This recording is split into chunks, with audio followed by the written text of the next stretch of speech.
नमस्कार, सुस्वागतम। Welcome to Shri Lal Bahadur Shastri विद्यालय बॉयज। एसएससी में तमे सफलता मेळव्या बाद धोरण 11 कॉमर्स में अपनी शाळा में तमे प्रवेश मेळव्यो ते बदल खूब खूब अभिनंदन। अहीं हूँ सौप्रथम मारो परिचय करावुं तो मारू नाम छे हर्षद खक्खर। एमकॉम बीएड करी अने त्यारबाद टाटनी परीक्षा आपी लायकातना धोरणे आ शैक्षणिक सेवानो लाभ आपवा माटे आ नौकरी में मेळवेल छे। आम तो कॉमर्स क्षेत्र में धोरण 11 कॉमर्स थी लई अने एमकॉम सुधीना वर्गो लेवानो अनुभव मने छेल्ला 21 वर्षथी छे। परंतु आपणी शाळामां छेल्ला 4 वर्षथी हूँ सेवा आपी रह्यो छुं। आ छे मारो टूंको परिचय अने आ साथे मारो तमने शीखववानो विषय एकाउंट एटले के नामाना मूळ तत्वो छे। तेम छतां मित्रों, आजे मारे एवी इंट्रोडक्टरी चर्चा करवी छे, विषयोनी मारे तमने ओळखाण करावी छे। कारण के धोरण 10 में तमे जे विषयो भणता हता ते अहीं बधा ज विषयो पुनरावर्तित थता नथी।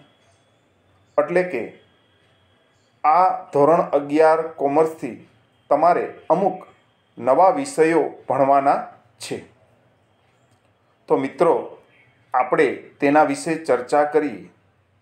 दर वखते वर्गखंडमां मारो इंट्रोडक्टरी लेक्चर होय छे अने तेमां हमेशा हूँ शुं काम प्रश्नथी शरूआत करूँ छुं के भाई आ कॉमर्स शुं काम भणवानुं भाई मारे कॉमर्स। तो घणा मित्रों जवाब आपे के मारो मित्र कॉमर्स में जाय छे एटले भाई कारण वगर तमे भणशो तो हेतु वगर तमे भणशो तो तमारो जे अभ्यास छे ए पूर्ण सार्थक नहीं निवडे। माटे तमे शुं करो छो ए तमारे जाणी लेवुं जरूरी छे। अने ते माटे हूँ अहीं कॉमर्स शुं काम एनी अंदर भणवामां आवता एक एक विषय मारे शुं काम भणवाना एनी आपणे झीणवट भरी छणावट अहीं करवानी छे। तो अहीं आपणे कॉमर्स वाणिज्य प्रवाह एने शुद्ध गुजराती में कही शकाय तो आ प्रवाह में मारे शुं काम भणवानुं आ आपणने प्रश्न उद्भवे। अने आ प्रश्ननो जो सचोट जवाब तमारी पासे हशे तो मित्रों तमने भणवामां रस पड़शे, तमारो अभ्यास रसप्रद बनी रहेशे अने अभ्यास में तमारी रुचि जळवाई रहेशे। माटे आ इंट्रोडक्टरी लेक्चर में आपणे आगळ वधीए। तो वाणिज्य एटले शुं? तमे वाणिज्य प्रवाह में भणो छो एटले के कॉमर्स में भणो छो तो आ कॉमर्स एटले शुं? तो कॉमर्स एटले एनो शाब्दिक अर्थ छे वेपार अने तेने सहायक सेवाओं। वेपार विषे तो आपणे जाणता ज होईए मित्रों। वेपार एटले शुं? तो के वस्तुनी खरीदी करी तेना पर नफो चढ़ावी अने तेने वेचाण करवानी जे प्रवृत्ति छे तेने वेपार कहेवाय, जेने आर्थिक प्रवृत्ति तरीके पण ओळखवामां आवे छे। अने आ वेपारने सहायक सेवाओं वेपार छे ते सहायक सेवाओं वगर विकास पामी शके नहीं। तो आवी कई सेवाओं, दाखला तरीके एक उदाहरण लई के छत्रीनुं उत्पादन एक राज्यमां थतुं होय अने ते छत्री बीजा राज्यमां पहोंचाडवी होय तो वाहन व्यवहारनी सेवानो लाभ लेवो पड़े। हवे आ छत्री पहोंचाड्या पछी तेनुं पेमेंट लेवा माटे चेक, नेफ्ट के आरटीजीएस नो उपयोग करवा माटे बेंकनी सेवानो लाभ लेवो पड़े। હવે આ છત્રી મળે છે કે કેમ, છત્રી કેટલા ભાવે મળશે, કેટલા સમયમાં મળશે, તો આવી બધી બાબતો અંગે માહિતી મેળવવા માટે માહિતી સંચારની સેવા એટલે કે સંદેશા વ્યવહારનો તમારે ઉપયોગ કરવો પડશે. પછી તમે ટપાલ દ્વારા કરો કે ટેલિફોનિક વાત કરો કે આજના આધુનિક યુગમાં ઇન્ટરનેટ સેવાનો ઉપયોગ કરી ઈમેલ દ્વારા માહિતી સંચાર કરો. પણ આ બધી જ સેવાઓ છે એ વેપારને સહાયક છે અને આ સહાયક સેવાઓ વગર વેપારનો વિકાસ સંભવિત નથી. તો મિત્રો, આ કઈ કઈ સેવાઓ છે તેનું લિસ્ટ જોઈએ તો આ મુજબ છે: બેંક, વખાર, માલ ન વેચાય ત્યાં સુધી વેપારમાં વસ્તુઓ અથવા માલને સાચવી રાખવો પડે, વીમો, વેપારમાં નુકસાન જાય તો તેની સામે વળતર મળી રહે તે માટે વીમાની એટલે કે ઇન્સ્યોરન્સ સેવાઓ, સંદેશા વ્યવહાર જેના વિશે આપણે ચર્ચા કરી, વાહન વ્યવહાર, આડતિયા, આડતિયાને ઇંગ્લિશમાં કમિશન એજન્ટ કહેવાય.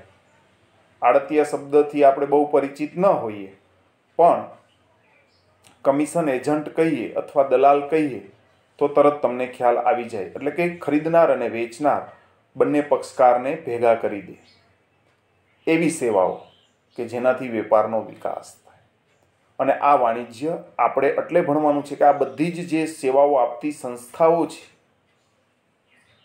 તેમાં તમે કોમર્સ ભણ્યા પછી તમને નોકરી મળવાની સંભવિતતા રહે છે અને તેમ છતાં આ બધા જ ક્ષેત્રોમાં તમે સ્વતંત્ર રીતે ધંધો કે વ્યવસાય પણ કરી શકો છો.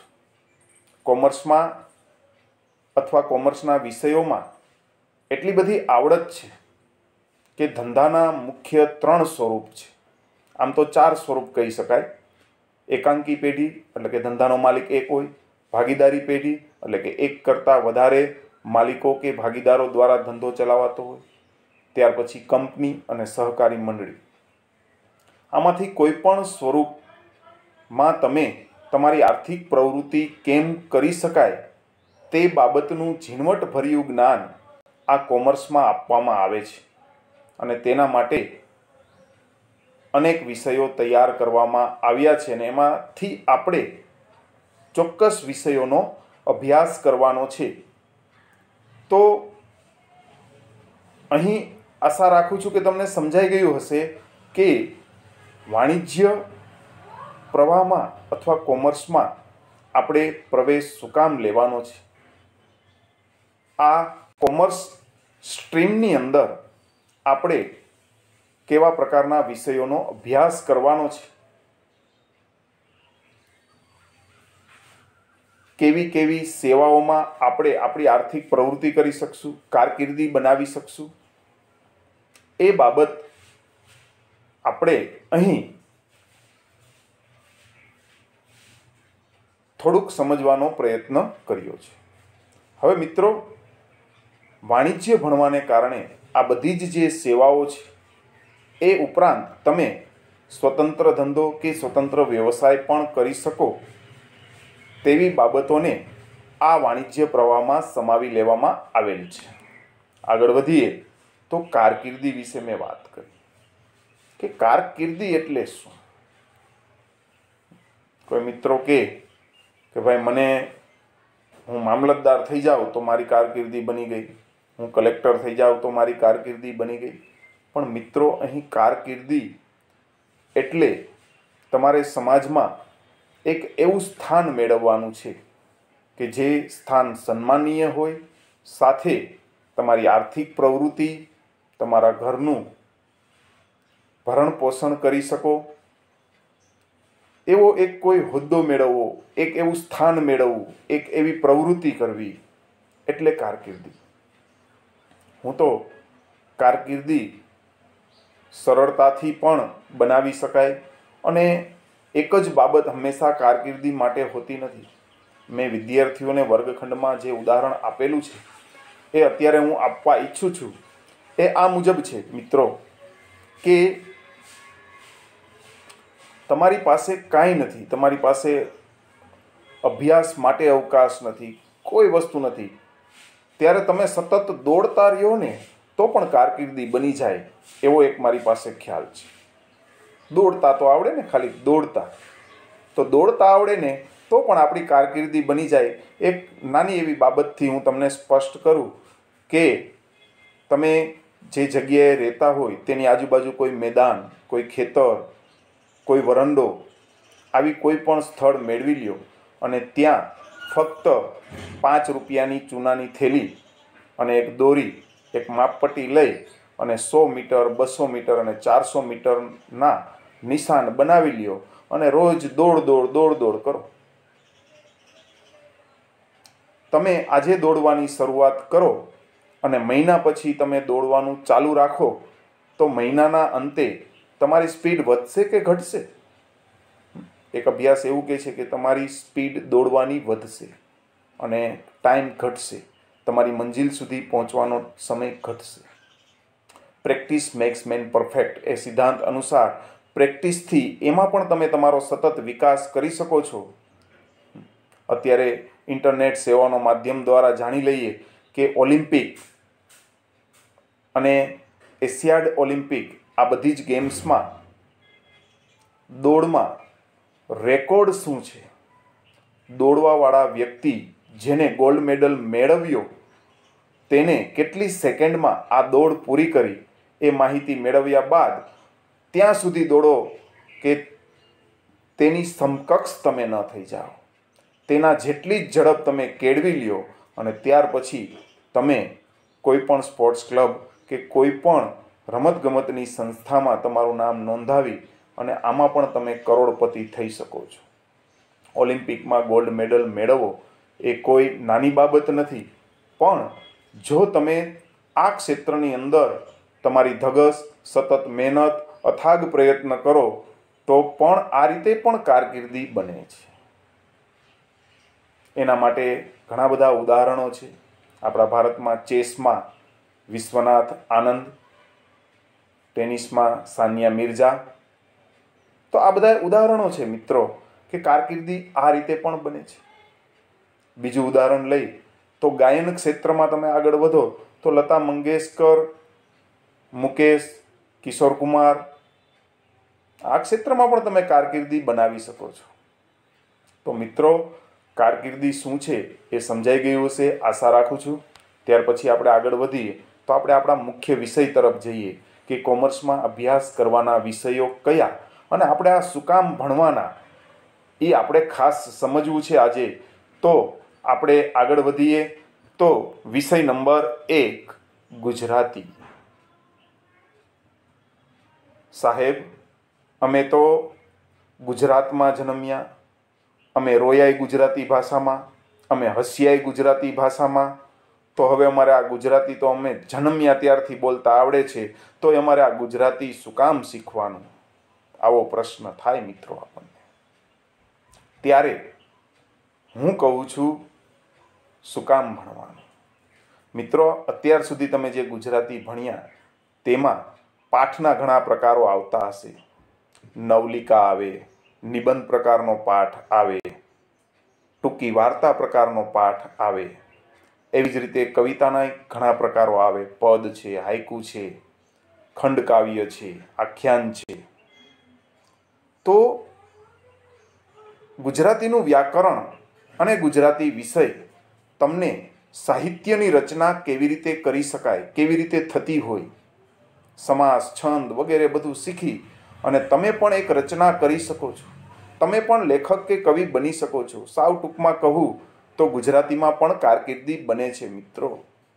પણ હું ઘણા વર્ષથી અભ્યાસ કરું છું અને દુઃખ અનુભવું છું. નિરીક્ષણ કરતાં કરતાં દુઃખ અનુભવું છું કે અત્યારના વિદ્યાર્થીઓ છે એ ગુજરાતી શું કામ ભણે છે? તો કે સર, માર્ચમાં પરીક્ષા આવવાની છે. અરે ભાઈ, માર્ચમાં પરીક્ષા આવવાની છે એટલે નથી અભ્યાસ કરવો મિત્રો. આપણે અભ્યાસ આનું જ્ઞાન મેળવવા કરવો છે. તો મિત્રો, ગુજરાતીમાં આ રીતે કારકિર્દી બને અને ભાષાના દરેક વિષયમાં આ જ રીતે કારકિર્દી બને. હવે વિષય નંબર 2 ની રજૂઆત કરું કે ચર્ચા કરું તો વિષય નંબર 2 ભાષાનો જ છે, અંગ્રેજી જ છે. તો અંગ્રેજીની ચર્ચા કરીએ તો અંગ્રેજી શું કામ? તો અંગ્રેજીમાંય તમે સાહિત્યકાર બની શકો છો. એમાંય તમે નોવેલ, પોએટ, એસે વગેરેનું રાઇટિંગ કરી અને તમે રાઇટર બની શકો છો. અને આ રાઇટરની વેલ્યુ શું છે એ આપણે સમજીએ કે તમે કોઈ એવી સરસ નોવેલ બનાવી હોય, શેક્સપિયર કરતાંય સારી તમારાથી નોવેલ બની જાય, સોક્રેટિસ કરતાંય તમારા લેખ સારા બની જાય, તો એ લેખ પુસ્તક બનાવી પબ્લિશ કરી અને તમે તમારી કારકિર્દી બનાવી શકો છો. અને આ જ કોઈ સારી નોવેલ બનાવી હોય ને એના ઉપર કોઈ ફિલ્મ ઇન્ડસ્ટ્રીમાંથી કોઈએ તેના પર ફિલ્મ બનાવી હોય તો પણ તમે અઢળક રૂપિયા બનાવી શકો છો. રોકાણ માત્ર 2-5 બુક અને પેન અને સતત સારા વિચારો તમે લખ્યા કરો, સારી રચનાત્મક પ્રવૃત્તિ, લેખન કાર્ય તમે કર્યા કરો, તો એમાં પણ વિકાસાત્મક પ્રવૃત્તિ થઈ શકે છે. તો આ માટે ભણવાના છે આ વિષય. ત્યાર પછી વિષય નંબર 3માં આગળ વધી તો નામાના મૂળ તત્વો. મિત્રો, આપણે કોમર્સમાં એડમિશન લીધું છે અને કોમર્સ એટલે આપણે આગળ સમજ્યા કે વેપાર અને તેને સહાયક સેવાઓ. હવે વેપારમાં જો સતત ખોટ જતી હોય તો વેપાર ચાલુ રાખવો કે બંધ કરવો, ધંધો ચાલુ રાખવો કે બંધ કરવો, એવા નિર્ણયકરણની પ્રક્રિયા લેવી પડે. કયો ધંધો કરવો, કયા ધંધામાં નફાનું પ્રમાણ વધારે છે, કેમ ખબર પડે આ બધું? તો તમે હિસાબો કરો તો ખબર પડે કે ધંધામાં સતત નફો થાય છે, ખોટ થાય છે. આપણને ધંધામાં ખોટ જવાના કારણો મળે, નફો ઓછો મળવાના કારણો મળે, પણ હિસાબો કરીએ તો કારણો મળે. અને આ કારણો મળે તો તમે સુધારાલક્ષી નિર્ણયો લઈ શકો અને તમારા ધંધાને તમે વિકાસ તરફ લઈ જઈ શકો. ક્યારે? જો તમે નામાના મૂળ તત્વ વિષય શીખો તો આમાં આપણે હિસાબો શીખવાના છે. મિત્રો, ઘણા લોકો ગણિતમાં નબળા હોય ત્યારે એવું વિચારે કે હવે કોમર્સ આપણે રાખી શકી નહીં, પણ હું તમને ગેરંટી આપું છું કે આમાં સરવાળો, બાદબાકી, ગુણાકાર, ભાગાકાર અને ટકાવારી એનાથી વધારે કંઈ આવતું નથી. 10માનું ગણિત અને 11-12 કોમર્સ વિષયમાં એટલો તફાવત આવે છે કે આપણું એ ગણિત નબળું હોય તો કોમર્સ નબળું થાય એવું હોતું નથી. એટલે આવા આપણે નબળા વિચારો મનમાંથી કાઢી નાખવા. તો નામાના મૂળ તત્વો વિષયમાં મેં આ 5 પ્રક્રિયાને, એમાંય પાછી કેલ્ક્યુલેટરની છૂટ છે મિત્રો. પછી તો સાવ સરળ થઈ ગયું કોમર્સ આપણા માટે. ત્યાર પછી વિષય નંબર 4માં આગળ વધી તો આ મુખ્ય વિષય ગણાય, વાણિજ્ય સંચાલન. કોમર્સ એટલે જ વાણિજ્ય, અને એ વાણિજ્યનું સંચાલન કેવી રીતે થાય, મેનેજમેન્ટ કેવી રીતે થાય, કંપનીનું મેનેજમેન્ટ કેવી રીતે થાય, ભાગીદારી પેઢીનું મેનેજમેન્ટ કેવી રીતે થાય, આ બધી જ બાબતો આપણે આ વિષયમાં શીખવાની છે. અને કોમર્સમાં જ એડમિશન લીધું છે એટલે આ મુખ્ય વિષય તો આ પ્રવાહની અંદર હોવાનો જ મિત્રો. ત્યાર પછી આપણે આગળ વધીએ તો વિષય નંબર 5, આંકડાશાસ્ત્ર. આંકડાશાસ્ત્ર એટલે શું? તો કે આંકડાકીય માહિતી મેળવવી, તેનું વર્ગીકરણ કરવું, પૃથ્થકરણ કરવું, વિશ્લેષણ કરવું ને તેના ઉપર અર્થઘટન કરી અને તારણ કાઢવાની જે પ્રક્રિયા છે તેને આપણે આંકડાશાસ્ત્ર કહીએ. આ પરફેક્ટ નથી, પણ એક સામાન્ય અર્થની મેં તમને વાત કરેલ છે મિત્રો. તો કઈ આંકડાકીય માહિતી મેળવવી? તો કે ધંધાની આંકડાકીય માહિતી મેળવવાની અને એનું વર્ગીકરણ કરી, વિશ્લેષણ કરી અને તેનું અર્થઘટન કરી તારણ મેળવી અને અમુક નિર્ણયો લેવાના હોય છે કે આ ધંધો આપણા માટે ઉપયોગી છે કે નહીં, આ પ્રકારની ધંધાકીય કે આર્થિક પ્રવૃત્તિ કરવી કે કેમ. એમ નિર્ણયકરણની પ્રક્રિયામાં આંકડાશાસ્ત્રની ગણતરીઓ ખૂબ જ કામ લાગે છે. અને એ પણ વેપાર અને વાણિજ્યને સાથે સંકળાયેલી બાબત છે. એટલે જ આ વિષયને વાણિજ્ય પ્રવાહમાં સમાવવામાં આવેલ છે. તો આ બધા વિષયો આપણે શું કામ ભણવાના એ સમજતા જઈએ છીએ. અત્યાર સુધીમાં આપણે 5 વિષય અંગે આપણે સમજ્યા. તેમ છતાં કોઈ પણ પ્રશ્ન થાય તો તમે મને પર્સનલી પૂછી શકો છો. મારા ઇનબોક્સમાં તમે મેસેજ કરી અને પર્સનલી મેસેજ મોકલી અને મને પ્રશ્નો પૂછી શકો છો. ત્યાર પછી આપણે આગળ વધીએ તો નંબર 6, અર્થશાસ્ત્ર. અર્થ એટલે નાણું. અર્થશાસ્ત્રને નાણાશાસ્ત્ર તરીકે પણ ઓળખવામાં આવે. આ અર્થશાસ્ત્રનો આધાર વાણિજ્ય પર રહેલો છે. વાણિજ્યક પ્રવૃત્તિ આપણા દેશમાં જેટલી થાય છે તેનાથી આપણા દેશનું અર્થતંત્ર મજબૂત કે નબળું થતું હોય છે. વાણિજ્યક પ્રવૃત્તિ, વાણિજ્યનો જેટલો વિકાસ એટલો જ આપણા દેશના અર્થતંત્રનો વિકાસ થતો હોય છે. તો આ અર્થશાસ્ત્રમાં આપણે એકમલક્ષી અર્થશાસ્ત્ર અને સમગ્રલક્ષી અર્થશાસ્ત્રનો આપણે અભ્યાસ કરવાનો છે. જેમાં ધોરણ 11માં આપણે એકમલક્ષી અર્થશાસ્ત્રનો અભ્યાસ કરશું, ધોરણ 12માં સમગ્રલક્ષી અર્થશાસ્ત્રનો અભ્યાસ કરીશું. તો આ એકમલક્ષી અર્થશાસ્ત્ર એટલે શું, સમગ્રલક્ષી અર્થશાસ્ત્ર એટલે શું, આ વિષયના નિષ્ણાંત શિક્ષકો તમને બધું સમજાવશે જ, પણ તેમ છતાં હું ટૂંકી વાત કરી દઉં તો કોઈ ધંધાકીય એકમ છે તેની વસ્તુનું વેચાણ કેવી રીતે વધે, તેની વસ્તુની માંગ કેવી રીતે વધે, કિંમત વધારવાથી તમારી વસ્તુની માંગ ઉપર કેવી અસર થાય, આ બધી બાબતોનો અભ્યાસ આપણે એકમલક્ષી અર્થશાસ્ત્રમાં કરવાનો છે. અને દેશમાં અર્થતંત્રની વર્તમાન પરિસ્થિતિ જેવી કે ગરીબી, વસ્તી વધારો, શહેરીકરણ, સ્થળાંતર, આવી દેશની આર્થિક સમસ્યાઓ અને તેને નિવારવાના ઉપાયો વિશેની ચર્ચા આપણે અર્થશાસ્ત્રમાં કરશું.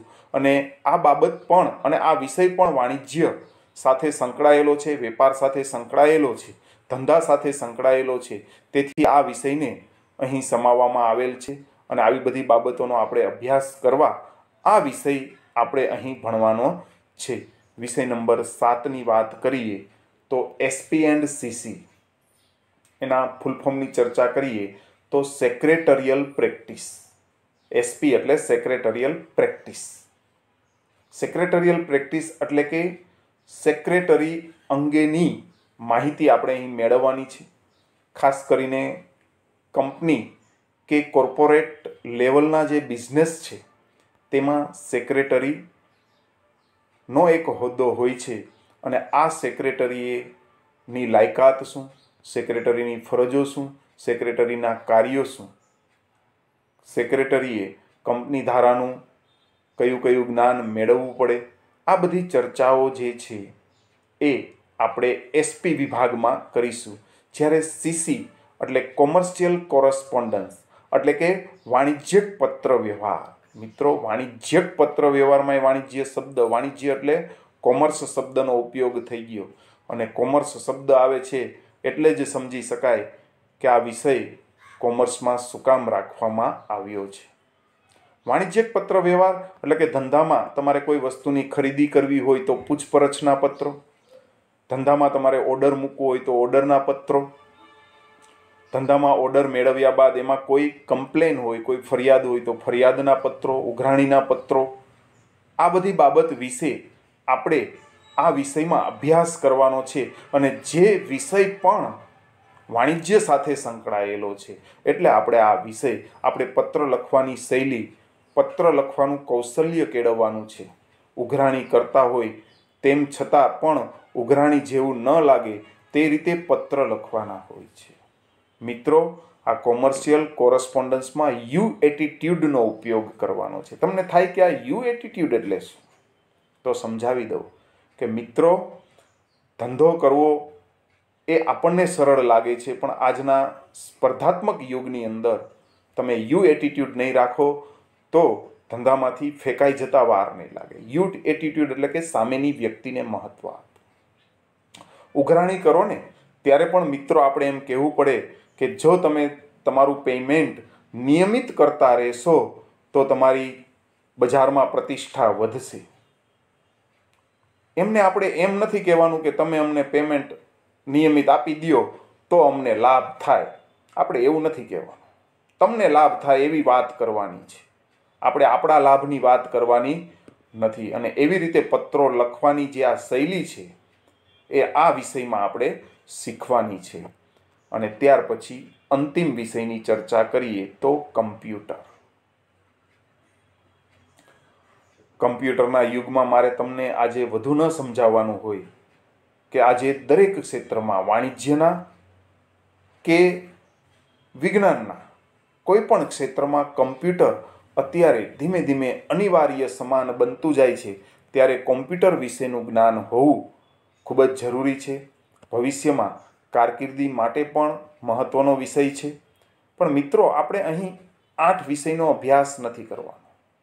આ 8માંથી કોઈ પણ 7 વિષયનો આપણે અભ્યાસ કરવાનો છે ને તેમાંથી આંકડાશાસ્ત્ર, SPNCC અને કમ્પ્યુટર, આ 3માંથી કોઈ પણ 2 વિષય આપણે આપણી શાળામાં સિલેક્ટ કરી શકીએ છીએ. એટલે કે આપણે વિષયો પસંદ કરવાની પણ તમને સ્વતંત્રતા આપેલી છે, પૂરેપૂરી સ્વતંત્રતા આપેલી છે. તો ફરીથી આંકડાશાસ્ત્ર એટલે કે નંબર 5, નંબર 7 SPNCC અને નંબર 8 કમ્પ્યુટર, આ 3માંથી કોઈ પણ 2 વિષય તમે રાખી શકો છો. અને આમ આપણે કુલ 7 વિષયોનો આપણે ધોરણ 11 કોમર્સમાં અભ્યાસ કરવાનો છે. મિત્રો, તો આ 8 વિષય વિશે તમને ઉપર છેલ્લી સમજૂતી મળી ગઈ હશે તેવી અપેક્ષા રાખું છું. અને હવે તમે મિત્રો, એક વાત વધારે કહેવી છે કે તમે હાયર સેકન્ડરીમાં પ્રવેશ કર્યો છે. હાયર એટલે ઉચ્ચ, સેકન્ડરી એટલે કે માધ્યમિક વિભાગ. ઉચ્ચ માધ્યમિક વિભાગ અથવા હાયર, તો અહીં મિત્રો તમારું થોડુંક થિંકિંગ હાયર થવું જોઈએ. થોડીક ઉચ્ચ વિચાર શક્તિથી તમારે આગળ વધવાનું છે. અહીં તમારે નબળા વિચારો કરવાના નથી અને ઉચ્ચ અભ્યાસ કરવાનો છે. થોડીક અભ્યાસની રીતો ફરે, પણ સાથે સાથે તમારી ઉંમર, તમારી મેચ્યોરિટી ધોરણ 10 કરતાં વધી ગઈ છે. 10માં તમે સફળતા મેળવી લીધી છે. તો અહીં આપણે ઉચ્ચ વિચારણા સાથે, ઉચ્ચ અભ્યાસ સાથે આગળ વધવાનું છે. ત્યારે તમને બધાને મારા તરફથી ઓલ ધી બેસ્ટ, ખૂબ જ આગળ વધો એવી શુભેચ્છા.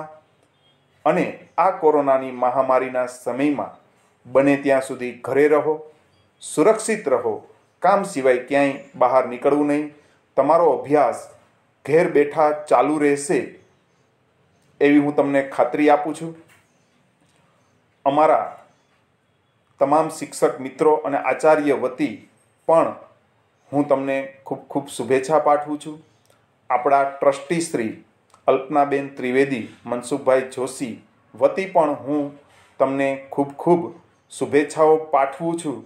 ખૂબ જ આગળ વધો તેવા આશીર્વાદ સાથે હું અહીં મારું વક્તવ્ય પૂર્ણ કરું છું.